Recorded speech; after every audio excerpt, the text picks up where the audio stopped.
Émir Abdelkadir el-Jazairi, Le livre des haltes, Kitab el-Mawaqif, tome 4. Introduction. Quelques remarques sur le nom Allah. Avant d'engager des développements qui pourront paraître inhabituels pour certains lecteurs, nous prendrons la précaution d'affirmer que la vérité fondamentale contenue dans la parole coranique « Nous n'avons omis dans le livre aucune chose » sourate 6, verset 38, doit être prise dans son sens fort, à savoir que le livre, le Coran, révèle tous les mystères de la manifestation et débouche sur tous les mystères du principe. Il contient ainsi toutes les vérités. Le nom Allah, expression de la réalité totale, sous la variété de ses formes, est l'un des éléments majeurs de ce livre. Il cache et dévoile à la fois une multitude illimitée de significations correspondant à autant de doctrines. Il est donc normal de concevoir, vu son caractère de synthèse affirmé par tous les maîtres, qu'il est le lieu où sont rassemblées toutes les réalités, et que sa dimension universelle lui permet d'intégrer des mystères qui, au premier abord, ne semblent pas relever directement de la forme islamique telle qu'elle est généralement appréhendée. C'est pourquoi le lecteur ne devra pas s'étonner de nous voir utiliser des éléments de tradition étrangère à l'islam historique, pour faire ressortir des sens inclus de manière parfois évidente dans les racines que nous allons étudier. Nous pouvons même ajouter sans exagérer que, sans cette méthode, certaines significations cachées dans le nom Allah risquent fort de le demeurer, du moins sous la forme où nous les exposerons. Comme nous l'avons déjà dit, les résultats de ces examens ne sont pas forcés car la réalité abordée est la même dans tous les cas. Si des doctrines restent discrètes ou à l'état latent dans certaines traditions par rapport à d'autres, où elles sont mises en évidence, c'est souvent pour des raisons d'homogénéité providentielle. La sagesse qui ordonne et dispose toutes choses a exclu en effet que toutes les vérités soient présentées sur un pied d'égalité à la plupart des hommes, qui ainsi auraient perdu la possibilité de s'orienter spirituellement vers un but clairement défini. La présentation simultanée de la vérité sous de nombreuses formes apparemment équivalentes ou contradictoires n'aurait fait que neutraliser la vitalité de la foi et empêcher le développement des traditions particulières. La situation de fin de cycle et l'intervention de l'œuvre de René Guénon nous placent dans une perspective différente, et certaines choses peuvent et doivent être énoncées. Après ces précisions sur notre méthode de travail, revenons au thème principal de cette introduction. Dans plusieurs de ces mawaqif, l'émir Abdelkadir pose la question suivante. Le nom Allah est-il dérivé ou non ? Selon que l'on donne une réponse positive ou négative à cette interrogation, le nom Allah désigne l'essence ou la fonction de divinité. Cette distinction a des conséquences considérables, et l'ignorer est une source de confusion doctrinale sur lesquelles l'auteur revient à plusieurs reprises dans son œuvre. L'émir, lorsqu'il aborde cette question, ne fait qu'évoquer les problèmes d'étymologie posés par le nom Allah, qui sont connus de ses lecteurs arabophones. Pour celui qui n'entre pas dans cette catégorie, nous estimons qu'il peut y avoir un intérêt à prendre connaissance plus en détail des éléments transmis en la matière par les autorités traditionnelles. Le nom Allah a fait l'objet de nombreux écrits, dont 2 ont été mis à la portée du lecteur de langue française.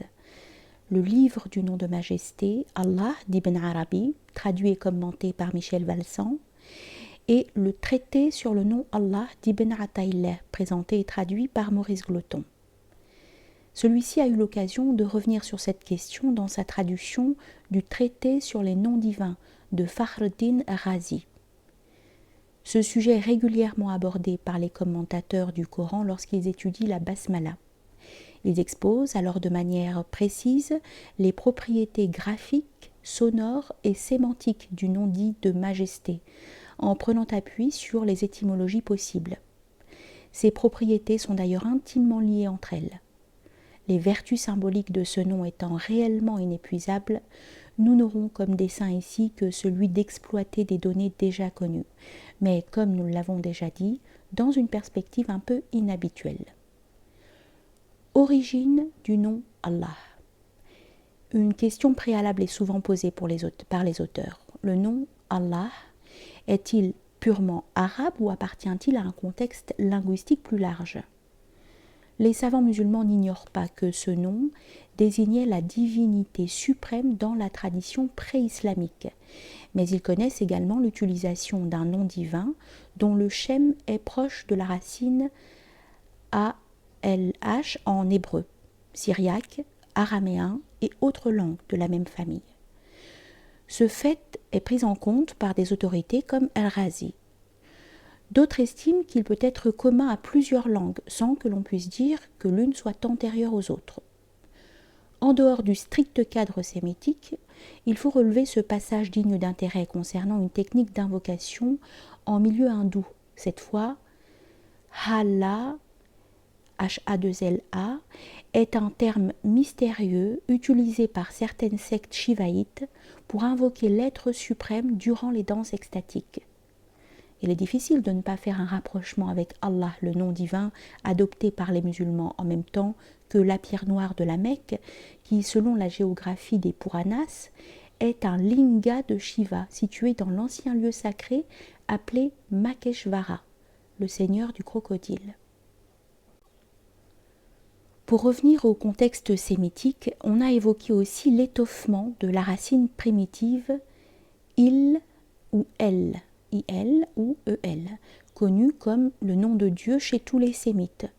Et dans ce cas, la racine serait WL ou YL. Être en premier, d'où le nom divin, El-Awwal, le premier en islam. Il serait donc le principe, c'est-à-dire la cause première.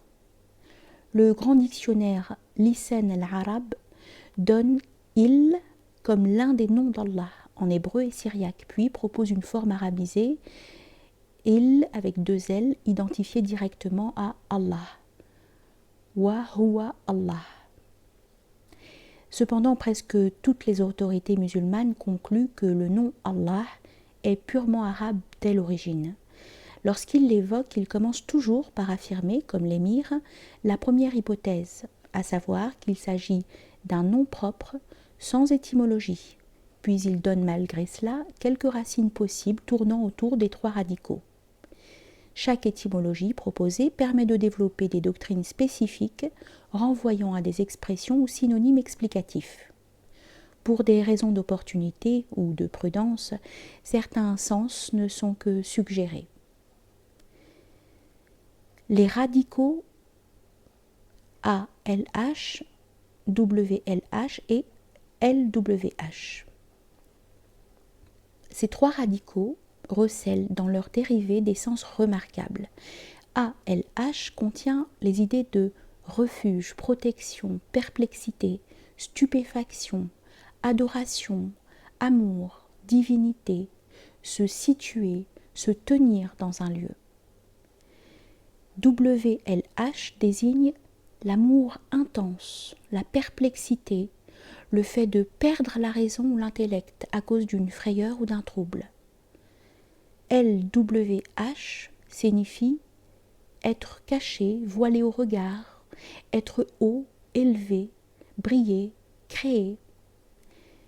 On aura remarqué que des significations sont communes aux 2 racines ALH et WLH. Cela n'a pas lieu d'étonner car dans la langue arabe, au niveau des racines, le alif, le waw, auquel il faut ajouter le ya, sont souvent interchangeables. Il faut savoir aussi, pour la clarté de la suite de notre exposé, qu'il y a fréquemment des rapports sémantiques entre les racines qui comportent les mêmes lettres, quel que soit l'ordre dans lequel elles se présentent. Ces rapprochements sont souvent évidents, mais peuvent se présenter parfois de manière subtile et inattendue. On trouve chez beaucoup d'auteurs la référence à une possible racine constituée par la seule lettre ha, qui désigne le pronom affixe de la 3e personne marquant l'absent du discours. Cette hypothèse est étayée tant par une des lectures possibles du nom Allah que par le sens donné à cette dernière lettre du nom par un grand nombre de savants. Ceci démontre en effet que si l'on retire une à une les lettres du nom Allah, ce qu'il en reste garde toujours un sens. On passe ainsi de Allah à Lillah pour Allah, puis à Lahu pour lui, et finalement à Hu, pronom de la troisième personne du masculin singulier désignant fondamentalement l'ipséité, lui, le soi. La racine ALH est celle qui est le plus souvent mise en avant. Selon la vocalisation des verbes qui lui correspondent, elle signifie adorer ou être adoré. Allah est ainsi la divinité digne d'adoration. C'est l'un des aspects de la uluhiyya ou uluha, la fonction de divinité de l'essence.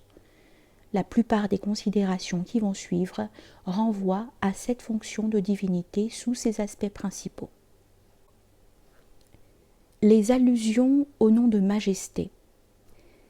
Nous avons vu que le nom Allah, pour être conçu comme un nom propre sans étymologie désignant alors l'essence pure, considéré comme dérivé, il contient à travers les trois radicaux relevés plus haut des allusions à la majesté de l'essence, suggérée par le désert, El-Mila, racine WH, LH, et ses différents aspects, le soleil, El-Ilaha, racine ALH, la chaleur du soleil, El-Oulaha, même racine, le mirage, El-Lawh, racine LWH, l'eau qui s'en va du côté du désert et s'y perd, El-Moula, racine WLH. La comparaison entre l'aspect réducteur des noms de majesté et le désert est fréquente dans toutes les doctrines initiatiques, car l'extinction qu'elles exigent est le passage obligé avant toute réalisation descendante ou mission, comme l'attestent par exemple les passages au désert des Hébreux de saint Jean-Baptiste, de Jésus et du prophète Mohammed. Ce sujet est souvent abordé par les grands spirituels. L'eau qui se perd dans le désert représente bien sûr la vie, et le vivant, al-hayy, étant le premier nom de l'essence dans le processus de son auto-manifestation, devient le dernier lors de la réintégration dans l'un sans relation, al-ahad, dont nous avons montré l'équivalence avec l'idée de non-être chez René Guénon. Rappelons qu'à l'idée de vie, Ibn Arabi associe parfois de manière exceptionnelle l'intellect premier, et nous retrouvons ainsi la notion de perte de l'intellect signalée plus haut. La sakina, le verbe aliha a le sens de se réfugier chez. Al-Razi, lorsqu'il évoque ce fait, emploie le synonyme sakana ila, se retirer dans un lieu pour s'y reposer, qui a l'avantage de suggérer un rapprochement avec la doctrine de la sakina, la grande paix, résultant de la présence immanente d'Allah. Il n'a peut-être pas pris ce terme par hasard parmi d'autres synonymes possibles, et pour justifier son choix, il ajoute « En effet, les intellects ne se reposent que dans son invocation, fi vikrihi, et les esprits ne s'élèvent que par sa connaissance. » Fin de citation. Tous les termes techniques employés ici renvoient à la doctrine de la sakina, d'autant plus que aliha a le sens d'apporter la protection et la sécurité, ce qui est une fonction bien connue de la présence réelle d'Allah. À cela, il faut ajouter les idées de se situer, se tenir dans un lieu, racine ALH, qui renvoie aux idées d'arrêt, de repos, soukoun, et à celle de l'habitation de Dieu parmi les hommes par la présence de sa maison. Le dépassement de l'intellect créé. C'est un sens commun aux racines A, L, H et WLH. Il est exprimé de différentes manières. Nous venons de voir que pour Al-Razi, l'intellect créé, dont la fonction est de distinguer les choses et de faire apparaître sans cesse les liens entre elles, se repose dans le dhikr d'Allah, donc dans la présence divine unifiante, ce qui est une manière de dire qu'il perd sa raison d'être en tant que tel et qu'il s'éteint selon ses modalités conditionnées ou est transformé dans l'unité de la divinité. Ce dépassement peut être conçu sous un autre rapport. L'intellect créé mis en présence de la divinité est pris par la stupéfaction, el-wala, de la racine WLH, qui est expliquée comme la perte de la raison ou de l'intellect, dhahab al-aql, à cause de l'ahurissement, tahayur, qui s'ensuit. Puissance créatrice et puissance d'illusion. Les racines que nous avons retenues plus haut contiennent un certain nombre de sens en rapport avec les notions hindoues de Shakti et de Maya, la première désignant la puissance de manifestation du principe et la seconde son art, origine de l'illusion. Le verbe laha, qui provient de LWH, signifie briller et s'applique plus particulièrement au mirage du désert. Mais il contient aussi l'idée de créer, et le substantif correspondant al-laha est un synonyme d'el-hayya, le serpent. L'ensemble symbolique peut s'interpréter ainsi. Si, comme nous l'avons dit dans un paragraphe précédent, le désert représente la majesté et l'inaccessibilité de l'essence, le mirage brillant, quant à lui, exprime l'effet d'illusion de la puissance créatrice du principe. C'est Maya inhérente à Shakti, et plus particulièrement à Kriya Shakti. La doctrine de Maya est encore présente dans une autre racine quasiment identique à la précédente, LYH, rendant à travers le verbe laha l'idée d'élévation et signifiant aussi être couvert, caché sous un voile. Autre notion que l'on peut aisément rapprocher de celle de Maya.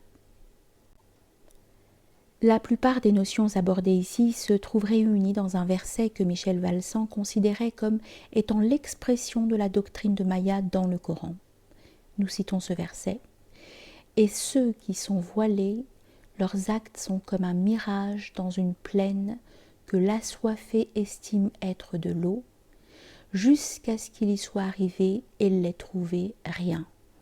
Il trouve Allah à sa place. » Sourate 24, verset 39. Dans ce contexte général, la mention du serpent est aussi particulièrement adéquate pour exprimer des aspects de la Shakti, tant sous le rapport macrocosmique que microcosmique. Elle est Kundalini, l'enroulé, qui voile Shiva de ses 3 anneaux et demi. Lui, le non-agissant, qui unit avec elle, produit le monde. Quand au contraire, le monde est résorbé, elle est le gigantesque serpent sans fin, Ananta, flottant sur l'océan illimité sur lequel repose Vishnu. Elle représente alors le résultat arrêté ou enroulé des impressions résiduelles du cycle passé qui deviennent les potentialités amenées à se dérouler lors du cycle futur. Dans l'homme, elle est encore Kundalini, l'énergie endormie à la base de la colonne vertébrale, énergie qui, par son éveil méthodique, peut amener l'initié à la délivrance. Il faut rappeler ici le rapport qu'établit à ce propos René Guénon entre la Shakti et la Shekinah de la Kabbale, qui est la même chose que la Shekinah islamique, Sekina islamique, que certaines traditions arabes représentent sous une forme serpentine et circulaire, en particulier en rapport avec l'établissement de la Kaaba qui est fondée sur sa mesure. Le jeu, entre guillemets, divin. Un passage du livre du nom de majesté Allah d'Ibn Arabi, accompagné des gloses appropriées de Michel Valsan, comporte certaines allusions subtiles qui demandent à être relevées et commentées. Nous citons « Les lettres du nom, considérées selon leur symbolisme des degrés fondamentaux de l'existence universelle, se réduisent à 3, Lem, Ha et Waw. Le Lem correspond au monde intermédiaire qui est le barzakh, l'intervalle, chose purement conceptuelle ou intelligible, ma'qoul. Le Ha correspond au caché ou non manifesté, el raïb. Le Waw correspond au monde visible ou manifesté, alam ou shahada. Fin de citation. Une certaine logique voudrait que ces lettres se présentent dans l'ordre suivant. Ha pour le non manifesté, Lem pour l'intermédiaire et Waou pour le manifesté. Mais il faut bien comprendre ici que si le Lem n'apparaît pas en premier, la distinction entre non manifesté et manifesté n'a pas lieu d'être, car cette lettre, qui a ici une fonction d'isme, représente souvent entre autres la science distinctive ou la possession. Li veut dire pour et marque ainsi l'origine d'une dualité apparente.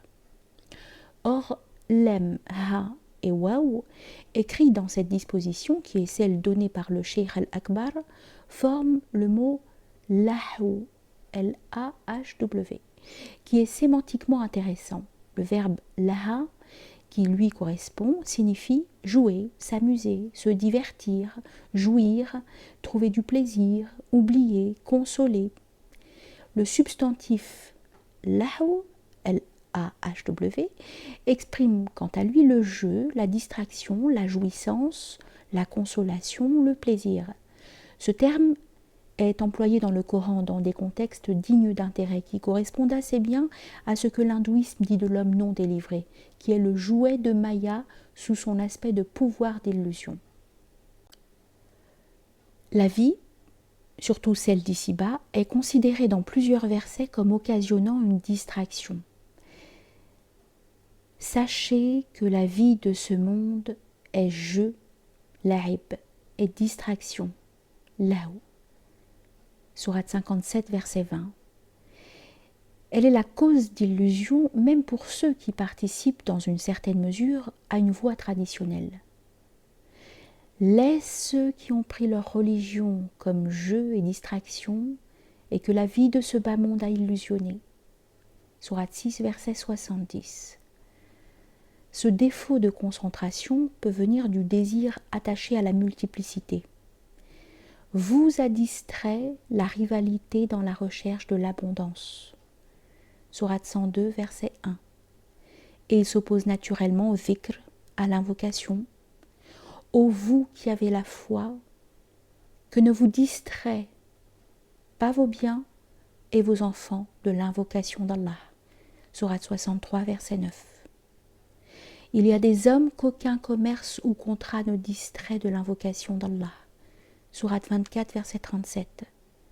Ce à quoi fait écho dit « Ce qui est chez Allah est meilleur que la distraction et le commerce. » Sourate 62, verset 11. Le désir de jouissance et l'espoir de réaliser des possibilités non épuisées sont d'une manière générale le moteur de l'illusion. Laisse-les manger et jouir, l'espoir les distrait et finalement ils sauront. Sourate 15, verset 3. Ces quelques exemples montrent que le terme « lahw » s'inscrit dans un contexte général où sont regroupées les notions de jeu, de multiplicité, de déconcentration dues à l'activité intéressée. Il synthétise pour l'homme ignorant toute la vanité de son point de vue individuel subjugué par le désir. En même temps, le remède pour sortir de cet état est indiqué directement ou indirectement. C'est la concentration par le dhikr sur l'unité d'Allah.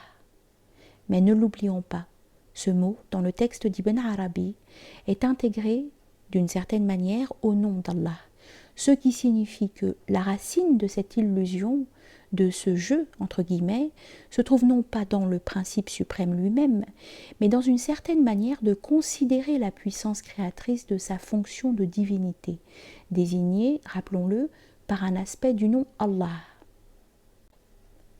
En ce sens, les noms divins qui forment eux-mêmes le tissu de cette fonction relative voilent la réalité de l'essence et sont ensuite voilés par leurs propres effets pour les êtres manifestés, qui eux-mêmes font partie de ces effets.